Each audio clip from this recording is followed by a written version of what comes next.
मातृभूमि न्यूज, मातृभूमि की आवाज, मातृभूमि के लिए।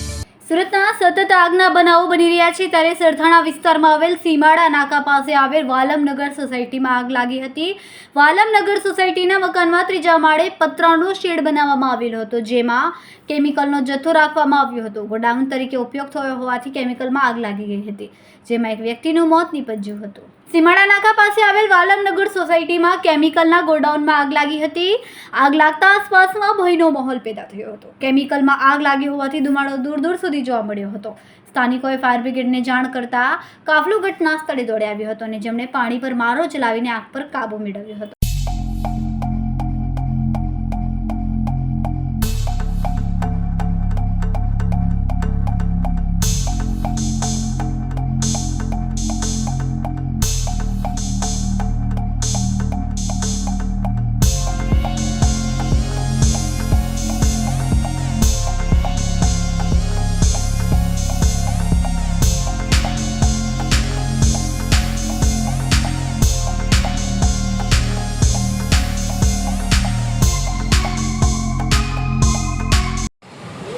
જી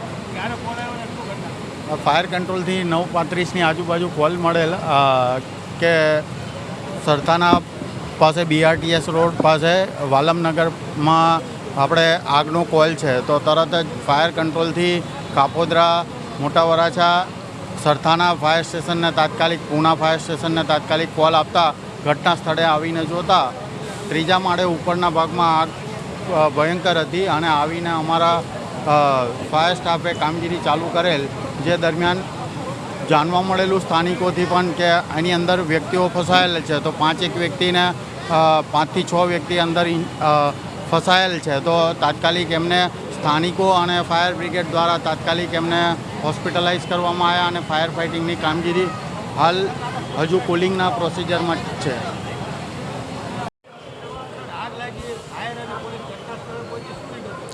આજરોજ સવારના 10 થી સવા 10ની વચ્ચે સરથાણા પોલીસ સ્ટેશનને એવી માહિતી મળેલ કે વાલમનગર BRTS રોડ ઉપર એક મકાનની અંદર ત્રીજા માળે જે સાડીનું કારખાનું છે તેમાં કંઈક આગનો બનાવ બનેલ છે। જે અનુસંધાને સરથાણા પોલીસ સ્ટેશનનો સ્ટાફ તથા તુરંત ફાયર ફાઇટરની ટીમો આવી ગયેલ અને આગને બુઝાવી દેવામાં આવેલ છે અને હાલ પરિસ્થિતિ કાબૂ હેઠળ છે।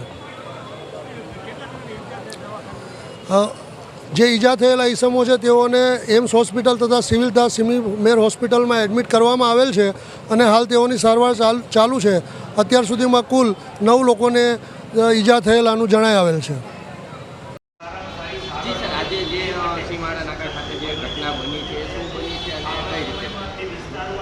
વાલમનગરની અંદર ગૃહ ઉદ્યોગ તરીકે જે સાડીના રેણ વગેરેની કામગીરી આખા વિસ્તારમાં ઘરઘરાવ અને દુકાનમાં કે માળ ઉપર કામગીરી અનેક લોકો કરી રહ્યા છે।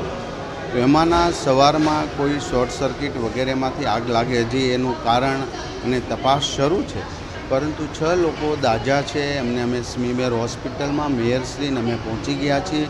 એમની તમામ પ્રકારની સારવાર અને કોઈ પણ જગ્યાએ કચાશ ન રહે અથવા તો એને ખોડખાપણ ન રહે એવી તમામ ડૉક્ટરોને સૂચના આપી છે।